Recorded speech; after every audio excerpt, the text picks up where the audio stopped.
ನಮಸ್ತೆ ಟಿವಿ20 ಕನ್ನಡ ವಾಹಿನಿಗೆ ಸ್ವಾಗತ. ಆರೋಗ್ಯ ಮತ್ತು ಕುಟುಂಬ ಕಲ್ಯಾಣ ಇಲಾಖೆ ಸಚಿವ ದಿನೇಶ್ ಗುಂಡೂರಾವ್ ಅವರು ರಾಯಚೂರು ಜಿಲ್ಲೆಯ ಮಾನ್ವಿ ಪಟ್ಟಣದ ತಾಯಿ ಮತ್ತು ಮಕ್ಕಳ ಆಸ್ಪತ್ರೆಗೆ ಭೇಟಿ ಕೊಟ್ಟು ಪರಿಶೀಲನೆ ಮಾಡಿದ್ದಾರೆ. ಮಾನ್ವಿಯ ತಾಯಿ ಮತ್ತು ಮಕ್ಕಳ ಆಸ್ಪತ್ರೆಯಲ್ಲಿ ರೇಡಿಯೋಲಾಜಿಸ್ಟ್ ತಜ್ಞರಿಲ್ಲ. ಬಡ ಮತ್ತು ಕೂಲಿ ಕಾರ್ಮಿಕ ಗರ್ಭಿಣಿ ಮಹಿಳೆಯರಿಗೆ ತುಂಬಾ ತೊಂದರೆಯಾಗಿದೆ ಎಂದು ಮಾಧ್ಯಮದವರ ಪ್ರಶ್ನೆಗೆ ಸಚಿವರು ಉತ್ತರಿಸಿ, ಈ ಬಗ್ಗೆ ನಮಗೆ ಮಾಹಿತಿ ಇದ್ದು ನೇಮಕಾತಿ ಪ್ರಕ್ರಿಯೆ ನಡೆದಿದೆ ಎಂದಿದ್ದಾರೆ. ಸಚಿವ ದಿನೇಶ್ ಗುಂಡೂರಾವ್ ಅವರು ತಾಯಿ ಮತ್ತು ಮಕ್ಕಳ ಆಸ್ಪತ್ರೆಯ ಸಿಬ್ಬಂದಿಗಳೊಂದಿಗೆ ಸಭೆ ನಡೆಸಿ ಸಿಬ್ಬಂದಿಗಳ ಮಾಹಿತಿ ಪಡೆದಿದ್ದಾರೆ. ಆಸ್ಪತ್ರೆಯ ಸಿಬ್ಬಂದಿಗಳಿಗೆ ಸೂಚಿಸಿ ಉತ್ತಮವಾಗಿ ಕೆಲಸ ಮಾಡಿ ಎಂದು ಸೂಚಿಸಿದ್ದಾರೆ. ಮಾನ್ವೀಯ ತಾಯಿ ಮಕ್ಕಳ ಆಸ್ಪತ್ರೆ ಕಳೆದ 3 ತಿಂಗಳಿಂದ ಇಲ್ಲಿ ಸುಧಾರಣೆಗಳು ಕೂಡ ಆಗಿದೆ. ಇಲ್ಲಿ ಆಮೇಲೆ ಮಕ್ಕಳ ತಜ್ಞರು, ಒಬ್ಬರು ಅನೆಸ್ಥೆಸಿಸ್ಟು ಇದ್ದಾರೆ, ರೇಡಿಯೋಲಜಿಸ್ಟ್ ಒಬ್ಬರಿಲ್ಲ. ರೇಡಿಯೋಲಜಿಸ್ಟ್ ಕೊಡಿಸೋದು ಕೂಡ ನಾನು ಹೇಳಿದ್ದೀನಿ. ಅದನ್ನು ನಮ್ಮ DC ಅವ್ರಿಗೆ ಹೇಳಿದ್ದೀನಿ, ನೀವು ಕಾಂಟ್ರಾಕ್ಟ್ ಮೇಲೆ ತೊಗೊಳೋದಕ್ಕೆ ಕ್ರಮ ತಗೊಳ್ಳಿ ಅಂತ. ಅದಕ್ಕೆ ನಾವು ಇನ್ನು ಸ್ವಲ್ಪ ಹೆಚ್ಚು ಅವರಿಗೆ ಬಹುಶಃ ವೇತನ ಸ್ವಲ್ಪ ಅವ್ರಿಗೆ ಕಾಂಟ್ರಾಕ್ಟ್ ಕಮ್ಮಿ ಆಗ್ತಾ ಉಂಟು. ಅದ್ರ ಬಗ್ಗೆ ಕೂಡ ನಾವು ಪುನರ್ ಪರಿಶೀಲನೆ ಮಾಡ್ತಾ ಇದ್ದೀವಿ. ಇಂಥ ತಾಲೂಕುಗಳಿಗೆ ಎಲ್ಲಿ ಸ್ವಲ್ಪ ದೂರ ಇದೆ, ಗ್ರಾಮೀಣ ಪ್ರದೇಶದಲ್ಲಿ ಅವರಿಗೆ ಹೆಚ್ಚು ವೇತನ ಕೊಡುವಂಥದ್ದಕ್ಕೆ ಕಾಂಟ್ರಾಕ್ಟ್ ಕೊಡೋದಕ್ಕೆ ನಾವು ಸರ್ಕಾರ ಮಟ್ಟದಲ್ಲಿ ಪರಿಶೀಲನೆ ಮಾಡ್ತಾ ಇದ್ದೀವಿ. ಆದಷ್ಟು ಶೀಘ್ರ ಅದ್ರ ಬಗ್ಗೆ ಕ್ರಮ ತಗೊಳ್ತೀವಿ.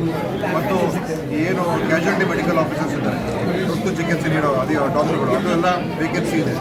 ಅದನ್ನೆಲ್ಲ ಈಗ ನಮ್ಮ DC ಅವ್ರಿಗೆ ಹೇಳ್ಬಿಟ್ಟು ಭರ್ತಿ ಮಾಡ್ತಾ ಇದ್ದೀವಿ. ಕಾಂಟ್ರಾಕ್ಟ್ ಮೇಲೆ ತೊಗೊಳೋದಕ್ಕೆ ಪರ್ಮಿಷನ್ ಕೊಟ್ಟಿದ್ದೀವಿ. ಈಗ ಇಡೀ ರಾಜ್ಯದಲ್ಲಿ ಎಲ್ಲ ಕಡೆ ಈ ತುರ್ತು ವೈದ್ಯಕೀಯ ವೈದ್ಯರೇನಿದ್ದಾರೆ, ಕ್ಯಾಶುಯಾಲಿಟಿ ಮೆಡಿಕಲ್ ಆಫೀಸರ್ಸ್, ಅವ್ರನ್ನೂ ಕೂಡ ಎಲ್ಲ ಕಡೆ ಭರ್ತಿ ಮಾಡೋದಕ್ಕೆ ನಮಗೆ ಆದೇಶ ಕೊಟ್ಟಾಗಿದೆ.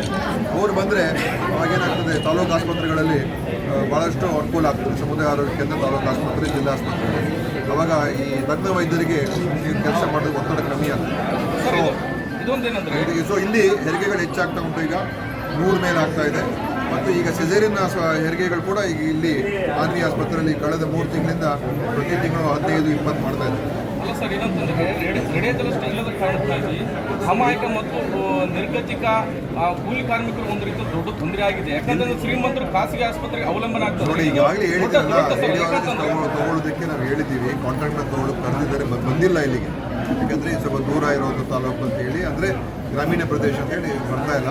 ಅದಕ್ಕೆ ಅದ್ರ ಬಗ್ಗೆ ನಾನು ಈಗಾಗಲೇ ಹೇಳಿದ್ದೀನಿ, ಉತ್ತರ ಕೊಟ್ಟಿದ್ದೀನಿ. ಆದರೆ ಇಲ್ಲಿರೋ ನಮ್ಮ ಡಾಕ್ಟ್ರುಗಳು ತಾಯಿಯ ಒಂದು ಏನಾದರೂ ಅದನ್ನು ಚೆಕ್ ಮಾಡೋದಕ್ಕೆ, ಅವರು ಕೂಡ ಅಲ್ಟ್ರಾಸೌಂಡ್ ಮಾಡೋದಕ್ಕೆ ಅವ್ರಿಗಿದೆ. ಈ ಎಕ್ಸ್ರೇ ಮಾಡೋದಕ್ಕೆ, ಇವ್ರು ಮಾಡೋದಕ್ಕೆ ಅದಕ್ಕೆಲ್ಲ ರೇಡಿಯೋಲಜಿಸ್ಟ್ ಬೇಕಾಗ್ತದೆ. ಖಂಡಿತ ಅದ್ರ ಬಗ್ಗೆ ನಾವು ಕ್ರಮ ತಗೊಳ್ತೀವಿ. ಸರಿ ಸರ್, ಇನ್ನೊಂದೇನಂದ್ರೆ ಇಲ್ಲಿರ್ತಕ್ಕಂಥ ಸಿಬ್ಬಂದಿಗಳು ಅವ್ರಿಗೆ ನೀಡಿರ್ತಕ್ಕಂಥ ಈ ಎಪ್ರಾನ್ಗಳನ್ನು ಬಳಸೋದೇ ಇಲ್ಲ. ತಾವು ಬಂದಿದ್ದೀರಿ ಅಂತ ಹೇಳ್ತಾರೆ, ಮಧುವಣಗಿತ್ತಿ ಅಂತ ಈ ಒಂದು ಬಿಲ್ಡಿಂಗನ್ನು ಇವತ್ತು ರೆಡಿ ಮಾಡಿದ್ದಾರೆ. ಸೊ ನಮ್ಮ ಈ ಸಾರ್ವಜನಿಕರ ಕೊರಗೆ ಏನಂದರೆ, ಇಲ್ಲಿರ್ತಕ್ಕಂಥ ಸ್ಟಾಫ್ ನರ್ಸ್ಗಳು ತಮ್ಮದೇ ಆದ ಚಿಕಿತ್ಸಾಲಯಗಳನ್ನು ತೆಗೆದು ಅಲ್ಲಿ ಚಿಕಿತ್ಸೆ ನೀಡ್ತಾ ಇದ್ದಾರೆ ಅಂತೇಳಿ ಸಾರ್ವಜನಿಕರ ಈ ಒಂದು ಸಮಸ್ಯೆ ಆಗಿದೆ. ಸರ್, ಇದ್ರ ಬಗ್ಗೆ ನೀವೇನು ಹೇಳ್ತೀರಿ? ಅಲ್ಲಪ್ಪ, ನೀವು ಹೇಳಿದ ಪ್ರಶ್ನೆ ಅರ್ಥ ಆಗಲಿಲ್ಲ. ನೀವು ಹೇಳ್ತಾ ಇರೋದು ಅವ್ರು ಕೋಟ್ ಹಾಕೊಳ್ತಾ ಇಲ್ಲ ಅಂತ. ಎಸ್, ಕೋಟನೇ ಬಳಸ್ತಾ ಇಲ್ಲ. ಅವ್ರಿಗೆ ನೋಡೋಣ, ಹೇಳ್ತೀನಿ. ಹಾಕೊಳ್ತಾರೆ ನಾರ್ಮಲ್ ಗಮನಿಸ್ತೀನಿ, ನೋಡೋಣ, ಮಾತಾಡ್ತೀನಿ, ವಿಚಾರಿಸೋಣ, ಆಯ್ತಾ? ಓಕೆ. ಸೈಯದ್ ಖಾದರ್ ಭಾಷಾ, ಟಿವಿ20 ಕನ್ನಡ ನ್ಯೂಸ್, ಮಾನ್ವಿ. ಕನ್ನಡಿಗರ ಮೆಚ್ಚಿನ ನಿಮ್ಮ ಟಿವಿ20 ಕನ್ನಡ ವಾಹಿನಿ ಇದೀಗ ಟಿವಿಯಲ್ಲಿ ಲಭ್ಯ. ಕರ್ನಾಟಕ ಮತ್ತು ದೇಶ ವಿದೇಶದ 360 ಡಿಗ್ರಿ ಸುದ್ದಿ ವಿವರವನ್ನ ಪಡೆಯುವುದಕ್ಕೆ ಟಿವಿ20 ವಾಹಿನಿಯನ್ನು ಲೈಕ್ ಮಾಡಿ, ವಿಡಿಯೋಗಳನ್ನು ಶೇರ್ ಮಾಡಿ, ಕಮೆಂಟ್ ಮಾಡಿ, ಸಬ್ಸ್ಕ್ರೈಬ್ ಮಾಡಿ. HCN ಕೇಬಲ್ 842 ನಂಬರ್ನಲ್ಲಿ ಹುಕ್ಕೇರಿ ತಾಲೂಕು ಹಾಗೂ ಸಂಕೇಶ್ವರದ ಸುತ್ತಮುತ್ತಲಿನ ಹಳ್ಳಿಗಳಲ್ಲಿ ಲಭ್ಯ. PCN ಕೇಬಲ್ 129 ನಂಬರ್ನಲ್ಲಿ ಹಾರುಗೆರೆ ಸುತ್ತಮುತ್ತಲಿನ ಹಳ್ಳಿಗಳಲ್ಲಿ ಲಭ್ಯ. ರಾಯಬಾಗ್ ಡಿಜಿಟಲ್ ಚಾನೆಲ್ ಕೇಬಲ್ 80ನೇ ನಂಬರ್ನಲ್ಲಿ ರಾಯಬಾಗ ತಾಲೂಕಿನ ಸುತ್ತಮುತ್ತಲಿನ ಹಳ್ಳಿಗಳಲ್ಲಿ ಲಭ್ಯ. UDCN ಕೇಬಲ್ ನೆಟ್ವರ್ಕ್ ಉಗಾರ ಸುತ್ತಮುತ್ತಲಿನ ಹಳ್ಳಿಗಳಲ್ಲಿ ನಿಮ್ಮ ಟಿವಿ20 ಕನ್ನಡ ವಾಹಿನಿಯೂ ಲಭ್ಯ.